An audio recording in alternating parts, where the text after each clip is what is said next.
ఆ ఆను ఆ ఆ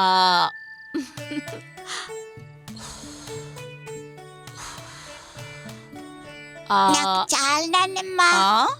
అలా అంటే వదిలేస్తానా? కడుపు నిండా తింటేనే కదా బాగా బలశాలివవుతావు. నాన్న కూడా చిన్నప్పుడు ఇలాగే తినేవారా? వాడు గంజి తాగుతాడు, చక్కగా అన్నం తినేవాడు, అన్నీ చేసేవాడు. నేను నాలాగే అవ్వాలి. ఖచ్చితంగా అలాగే అవుతావు. అప్పుడే కదా జాలీగా బండి తీసుకుని బయట తిరగలవు నువ్వు. నాకు బైక్ వద్దు, కారే కావాలి. అప్పుడే కదా అందరం వెళ్ళొచ్చు. అరే పర్వాలేదే, ఎన్ని తెలివితేటలు నీకు. నా బంగారు తండ్రి కారు కావాలంట. ఇంట్లో ఎవరు లేరా?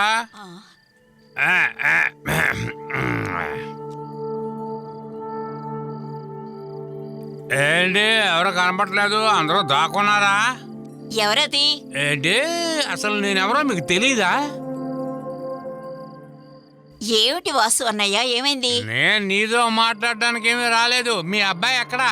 అదే మీ శ్రీరామచంద్రుడు ఎక్కడనే అడుగుతున్నాను. ఇప్పుడే కదా వ్యాపారం అది స్టార్ట్ చేశాడు. పలహారాలు అవి అమ్ముతున్నాడు కదా. బిజినెస్ చేసి బాగా అలసిపోయి ఉంటాడు. ఏమావయ్యా? నీ దర్శనం దొరకడమే నాకు మహాభాగ్యం బాబు. నా పిల్ల జీవితాన్ని నాశనం చేసావు కదరా. అమ్మా ధర్మపత్ని తల్లి రామ్మా, నా అమ్మాయి జీవితాన్ని నాశనం చేసావు కదా.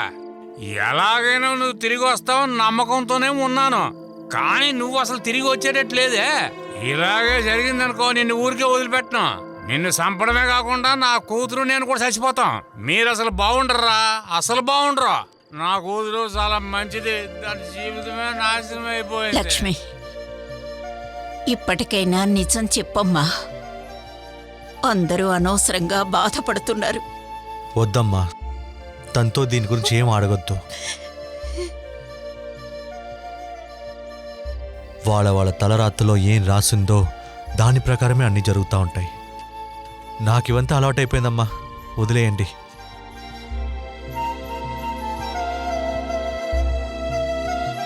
వెంకటేశ్వర, ఇక్కడ అంటే ఎక్కడే 4 రెస్టారెంట్ రావాలి. అవును సార్. మరి అక్కడ మార్క్ చేసిన 600 మీటర్లో హెర్బల్ ప్లాంటేషన్ ప్లాన్ చేశాం సార్. ఈ చోట్లో తవ్వి ఒక స్విమ్మింగ్ పూల్ కట్టాలి. ఇక్కడ చైర్స్ అన్ని వేసి సన్బాత్ చెయ్యాలి. అవును సార్. కిచెన్ని హోటల్ వెనక పెట్టండి. వెస్ట్ సైడ్ చైర్లు వేసే అవకాశం ఉందా? సరే సార్. ఇక్కడ ఎందుకని మార్క్ చేశారు ఫ్రాన్సిస్? మీతో మాట్లాడి డిసిషన్ తీసుకుందాం అనుకున్నా. ఇక్కడ చోటు చాలా పెద్దది ఉంది కాబట్టి ఇక్కడ మోడర్న్ జిమ్ పెడితే బాగుంటుంది సార్.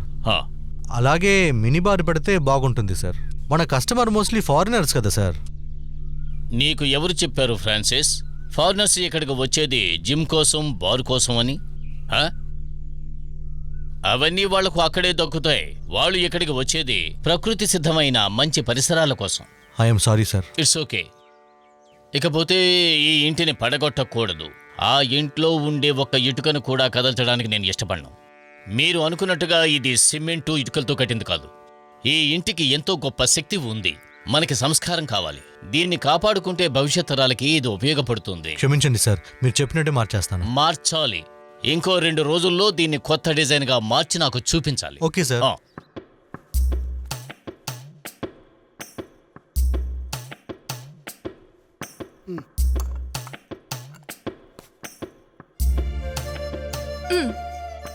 చాలమ్మా, నాకు ఇది చాలమ్మా. ఏంటి నాన్న మీరు కనీసం 2 దోశలైనా తింటేనేగా మంచిది. నేను చెప్తున్నాను కదా, నువ్వు చెప్పేది నేను వింటున్నాను. నేను చెప్పేది మరి నువ్వు వింటావా? పక్కూర్లో నా ఫ్రెండ్ దినేష్ని చూశాను.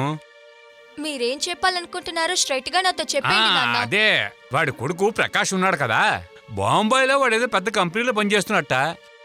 వాడి అబ్బాయికి నిన్ను అడిగాడు.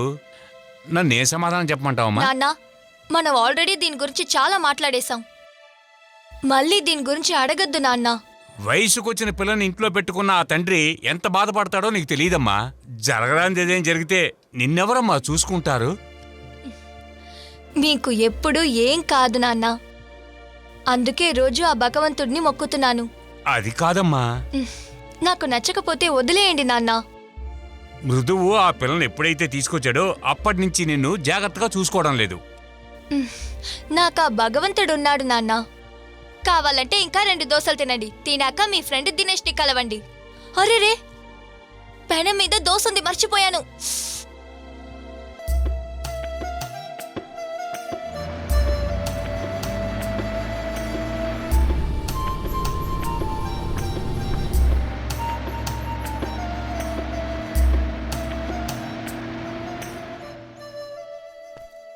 బద్రి, బద్రి,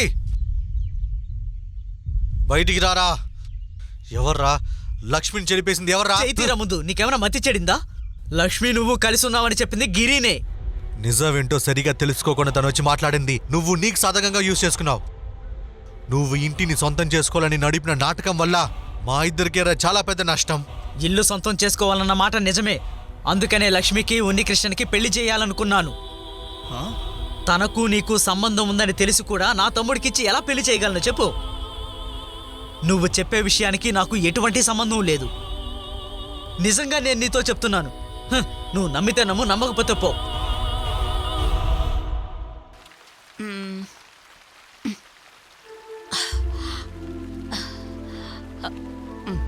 ఎన్నాళ్ళు ఇలాగే ఉంటావు? అసలు బయటకే వెళ్ళనంటున్నావు. ఇలాగే కూర్చుంటే ఎలా? లక్ష్మి, ఇన్నాళ్ళు అయిపోయాయి, దాని గురించే ఆలోచించుకో. బయటికి వెళ్ళు, అందరితో సరదాగా మాట్లాడు. అప్పుడే మనసులో ఉన్న భారం తగ్గుతుందమ్మా. ఒక్కసారి మీ ఊరికి వెళ్ళిరా. లక్ష్మి, నా మాట విని మీ నాన్నగారిని ఒకసారి చూసిరా. ఇన్ని రోజులు ఇక్కడే ఉన్నాను, కానీ ఇప్పుడెలా? ఎందుకు దిగులు పడతావు? అలా ఆలోచించుకో. అంతా తలరాత. వెళ్ళమ్మా, వెళ్ళి నాన్న చూసిరా. కాలమేనమ్మా అన్నిటికీ మందు. అన్నీ మర్చిపోయి ఉంటారు. వెళ్తానమ్మా, ఎప్పుడో ఒకరోజు వెళ్తానులేమ్మా. ఎప్పుడో కాదు, రేపు మంచి రోజే. రేపు నాన్నగారి కోసం స్వాములు వస్తున్నారట.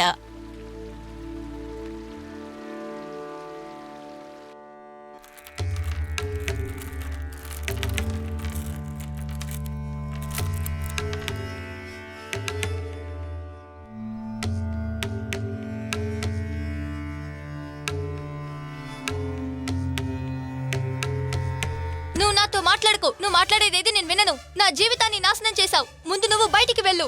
అమ్మో, నేను చెప్పేది విను. సరైన సమయం కోసం నేను ఇన్ని రోజుల నుంచి ఎదురు చూస్తున్నాను. అది నీ తప్పు. నాకు ఎటువంటి సంబంధం లేదు. నీతో మాట్లాడడానికి నాకు ఇష్టం లేదు. వినాల్సిందే. నేను చెప్పేది విను. నువ్వు వింటేనే ఈ సమస్యకి పరిష్కారం దొరుకుతుంది.